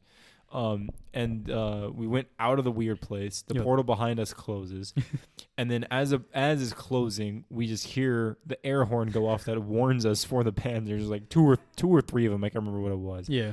And I was like, we're in a bad spot. We either go backwards, or should rebuild the portal and go back to the weird place where they can't follow us, but the weird place is also really bad. Or we book it and try to get out of this cave that we're in, which it's just one hallway that leads up to the surface. Yep. And there's only one entrance and one exit. Absolute booty cheeks. And so we decided, let's just book it. And he is far ahead of me. He's already outside of it while I'm still inside the cave. And so, I knew that there was Panzers like somewhere on the map. I didn't know how close they were, and I was just hoping to God that I wouldn't see one come flying around the corner inside that cave. And I'm just running, and as I get to that corner, wouldn't you know it? Here are these 2 giant robots coming straight into my face, and so I'm like, ah! Like the scream. Like he doesn't want to scream because we're in like an apartment. He doesn't want to be too loud, and the mic probably will cut off. Yeah. If I could replay the scream he let out, that's how I knew something physically bad happened to him in the game, because he sounded like he was in genuine pain and experiencing fear at the same time. Dude, it was definitely fear. It was definitely fear. Because I was like, okay, just gotta make it around this corner. Hopefully they don't show up. You just see a big frozen Nazi face. Yeah, then all of a sudden it's just right there. It was like, oh. I will say the other story I would like to tell is on the map Der Eisendrache. So it was when you picked me up. Yeah, before we get to the Piece de Resistance, we were doing the Easter egg, and I actually knew that one pretty well. Yeah, that one he actually knew pretty well. I'll have to refresh up on it, but I knew that one pretty well. That one's pretty fun. I almost beat it by myself. I was on the last step right before the final boss, yep. and I died. We were doing the Easter egg, and there's a certain bow that I just had trouble with, where you have to run around the room, and you have to shoot the arrow into this hole to upgrade it to get the first part of it.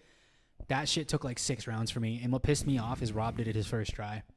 He literally watched me do it once. He goes, yeah, and he goes, oh, so you're supposed to do this? And I wasn't even watching him do it. I was in the room, and when you do it correctly, you hear a glass shattering noise. Once I heard that, I just ran away from him. I didn't even pick it up. I'm like, no. Dude, I did it so many times. And remember those wood pallets that you had to shoot off in the distance, and how many tries that you tried? And I was just like, first try, I was like, got it. Yeah, dude, I did it so many times. The one he did too is where you have to go on those launch pads and you have to shoot certain directions. Oh yeah, the one on the you had to while midair in the launch pad had to shoot the rings. Yeah, that was very hard. I think that was the only time I've done something like that to you, because I think it was the second one, the one that's off in the distance. Yeah, because I could still never get that. Yeah, and then he goes, all right, so when you launch, look to your left. You're going to see something on the ground, and all you hear is, and he's like, I kind of hate you, but thanks for hitting that, Yeah. Kind of pisses me off. It's your first try, but whatever. yeah, because you had to expend points every time you went through those launch pads, and so if you ended up expending too many points, you then couldn't do that step of the Easter egg, and then you had to go through a whole nother round and waste more points, more ammo, and so it was just that was definitely the hardest part. Yeah, 'cause the pressure was definitely on you each time you did it, and each time you fucked up, it was like. The reason I bring this up is because once we finished it, like the Easter egg was not supposed to be done at like round 25. I think we could have easily got there around 20 if I didn't get fucked over for 6 rounds. And so basically what happened was we got to the final boss. We actually were fighting the big dude shooting I him in the kind of chest. want to Everything. play zombies again now too, dude. I started shooting him in the chest, everything like that. And I go down, and when Rob finally goes down, he forgot that he had monkeys, which that doesn't get rid of the panzers, but that gets rid of all the skeleton guys. And Rob was like, "Oh, don't worry, Damien, that wasn't even the end." And I look at him, and I swear to God, I felt like I was crying. I was like, "Rob, all you had to do was either pick me up or keep shooting him, and we would have won." He goes, "What do you mean?" And I show him the YouTube video that we were going off of.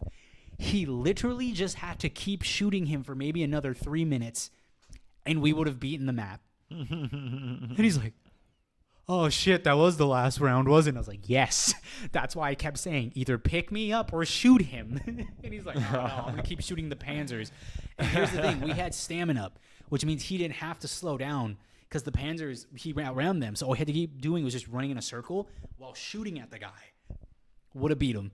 But he just didn't know that, I guess. So I can't really get too mad at him. But at the time, I was just so goddamn disappointed that he was like, "Oh, we could just do it again, Rob." That was the end. That wasn't the middle. That wasn't the force to the. That was the physical end. And all you had to do was go 3 more minutes. I'm telling you, dude, you would like doing raids on Destiny because it's very similar.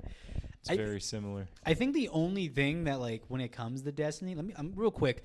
The other story, I'll make it short and sweet. Rob went down under Eisendrache in the underground part that has like the 0 gravity that you can run around in like the room. So he went down, and It's where we put the bows to upgrade the bows. yep. And so for some of you who don't know, in Black Ops Pyramid. 3 they changed it. They changed a couple perks. So the way that Quick Revive works now is it's not twice as fast. So there's a little circle that will pop up with like your progress of how much time you have to like revive somebody. In Black Ops 2, how that worked is it will like the circle will just fill up twice as fast. Well, Rob was unknown to this. Like unbeknownst to Rob, he didn't know that in Black Ops 3 it just fills up half the circle. So I'm running with a horde of zombies and I pick him up. He didn't know that he was up, and his character was down in the direction of him facing me.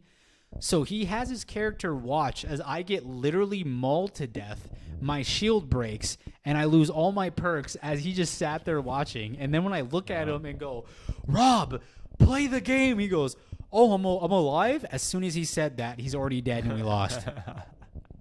And I just stared at him like, "Rob, why didn't you move?" And that's when he brought up, I didn't know that that's how that works. And I'm like, "But you said you've played this map before." "Yes, by myself. I didn't know that that's how it works. I'm like, 2-player, 3-player, whatever." I was still a little upset with him, but I kind of like, I have to cut him slack because he just didn't know. But I was so mad in that instance of the fact that he sat there and watched me get my shield ripped off my back, put my gun down to the floor, and they just fucking 20-piece comboed me and just sat there and then looked at him and he goes, "Ah." And I just started smacking him before he's like, "Oh shit, I'm alive?" "Yes, that's why I said you're alive, Rob. You can move." But yeah, like I said, when we're talking about Destiny, I think the only thing, like when me and you did some of the like the mystery, or not the mystery, the story mode stuff, still the hardest thing I've done with you was Savathun. We died like 7 times on that. That shit was so goddamn hard at one point. Yep. But The campaign raids are very, very different. I like campaign raids versus normal raids in my opinion, only because they're not as complex and secretive. Like I understand that's the whole point of Destiny's raids is like to try to figure out how they do and stuff. Yep. But like there's something about it that like if you fuck up once, that you have to redo an entire sequence instead of just redoing the step. That pisses me off. Yeah. I mean, you don't have to redo the whole like raid, but you just have to redo that little portion of the raid. You have to redo the whole encounter. Yeah. I think that's the only thing that pisses me off. Like I can't say it's not fun. It is fun. But it's like there's just something so defeating if you fuck up by just a second. That's like, Yep. That's what makes it so rewarding when you get it done, though. I guess that's like the thing. And then, like I can't really preach or I can't really say too much because I do Call of Duty zombie Easter eggs. Except I think the only difference is That's a lot tougher when you lose out on. Funny enough, my first ever zombies Easter egg that I ever did was Burger Town for Call of Duty Advanced Warfare's. Warfare Zombies. It was the one where they have like jumpsuits on, or not jumpsuits, but like exoskeletons, and they could double jump, they could slide. Yeah. Yeah, it was the very first one I did by myself, and that was the first DLC. It was the second map of the game, and that's the first zombies thing I've ever done. Was it fun? I have yet to do one. It's pretty fun. It's I somewhat need fun. to. Well, I have yet to like actually like beat an Easter egg. I've gotten to the boss with you, but that was about it. I haven't. If you want to, hey, we can make a whole YouTube thing out of it, or just stream it, and be like, try hey, it welcome out. up to the first episode of the Queuing Up Gaming Edition, where Queuing up zombies. yeah, it's like, yeah, I guess that's what we can do for the game section. It's like Yep. queuing up zombies, whatever game we're playing, whatever game we're talking about. Yep. Because I think something that would be kind of cool is like, say for example, if we did like a series on there, like the Queuing Up Rivals. Basically what that means is like we're gonna be talking, like have microphones adjusted so we both can talk, but we're gonna be playing a fighting game against each other. Yeah. And the hard part about that, I think, is trying to keep a conversation going While that happens. While focusing super hard, I know I won't be able to do. Because I think There's the no thing, way I'll be able to- I think mean, the thing get- that would be fun is try to make like an episode where we pick a fighting game where we both start on the same character, Okay. and we work our way across each character. Oh, it's called the Iron Man. Do an Iron Man. Is that what that's called? Yeah, that's what it's called. So do that. Like you each start on like the same character. And Yeah. whoever wins progresses. Yeah. It's called 'Cause it's called an Iron Man. I think what'd be cool is if we had like a third person where they would ask us questions and we have a certain amount of time to answer. And if we don't answer, there'd be some kind of punishment like, oh, you go back a character, or this is your second time you go back. I think I don't want to be too bad about it, because I don't want to be like a 3-strike system where, like, say if I fail to answer a question 3 times and I'm one character away from winning, I got to start all the way over. I don't want to Yeah. be that bad. Like, Yeah. but it'd be like, what is it? Something I think would be crazy is like the little challenges in between. So it'd be like, all right, for the next 2 matches, you can't talk trash. If you talk trash in any way, shape, or form, you get to go ahead of me. So like if I'm on Flash, you get to go who's in front of Flash. That's like a Oh, punishment. Or got like it. say no swearing for the next 2 matches, or like no swearing for like 3 matches. And if you swear, it'd be like, okay, cool, you get to go back behind where he is. Ugh. So if you're on Solomon Grundy and let's say Green Lantern's behind him, I'd have to go behind you. Yeah. So that's basically going 2 back, like go behind 2. But that punishment can get demoralizing if I'm like 15 characters in and you're only 3 in. That Yeah. means I'd have to go back to the second character. Oh man. Or like if you lose 3 challenges in a row, you have to take a shot of like fucking hot sauce or something. No, Shot of Everclear. I think something that'd be crazy is if me and you got the world's hottest chip, that black chip, and we took a bite out of it God. and just started playing games. Like someone else obviously fed it to us so we don't get it on our hands. And the first one to tap out, like that goes, I can't. I need water. To, like, we each take a bite of a chip, and then we have to fight King Dedede and King Oh K. my Rool. I honestly think I'd just go into cardiac arrest. Like I'd be like, I gotta stop, dude. My heart rate. I'm getting so pissed off, and my heart's just pounding like this. Like it'd have to be like, yeah, we're done. But yeah, so basically, I think we kind of summed up everything we did and kind of gave a little bit of like each portion. This is a longer episode, which I'm grateful for, which means you guys should be, I hope happier because you don't have to listen to my 15-minute to 30-minute little things I like to do. That's another thing I like doing is like little mini episodes where they're about, I try to Okay. make them 20 to 30 minutes. Yeah. Where they're just quick little things that pop up where like, oh, did you guys hear this? Or something just happened in this show and I wanted to talk about it, Yeah. And then like, or I went and watched this movie and I want to do a quick review on it, like spoiler free and then a spoiler filled Yeah. episode, stuff like that. That's something we could do too. Where it's just like, what could we do? Like, we could say queuing up fast queues. Where like Yeah. a fast queue is just Yeah. quick little snippets, 30 minutes or less. Yep. So like things like that. But I think we did a good job today, kind of like showing you guys little snippets of each thing. Like we did video game stuff like that. I think our camera just died, so that's fun. We're still recording though, so it just won't capture that. But talk about good timing. I thought I just heard something come from the camera. Yeah, so talk about good timing. The camera died. Yeah. But that's okay. We're going to end right here. So with that being said, I'd like to thank everyone for watching, everything like that. Or And listening. Rob, would you like to say anything else before?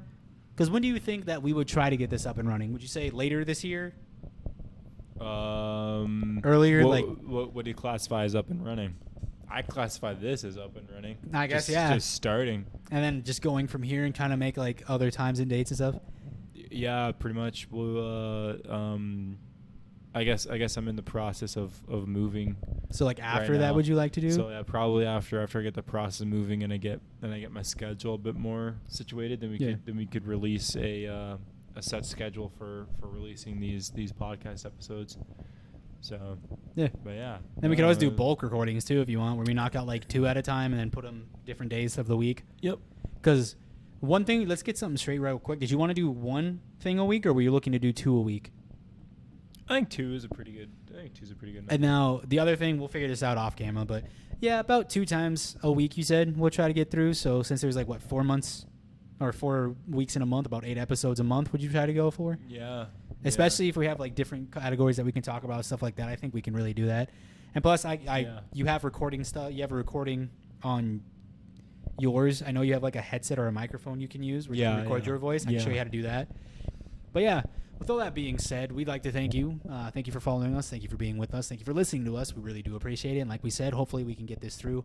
I'm sorry you're staring currently at a black screen. Black but screen, yeah. That's It because is. I forgot to bring in my what's called a faux battery, which is like a battery that's just plugged into the wall to keep it running constantly. We're professionals at this. Oh yeah, of course. Just go back and watch our first episode twice since we lost the first episode and No. re-uploaded it 2 weeks later. No, please don't. But Please anyways, don't do like that. I said, we do appreciate it, and we'll catch you guys in the lobby the next time you decide to queue up. Peace.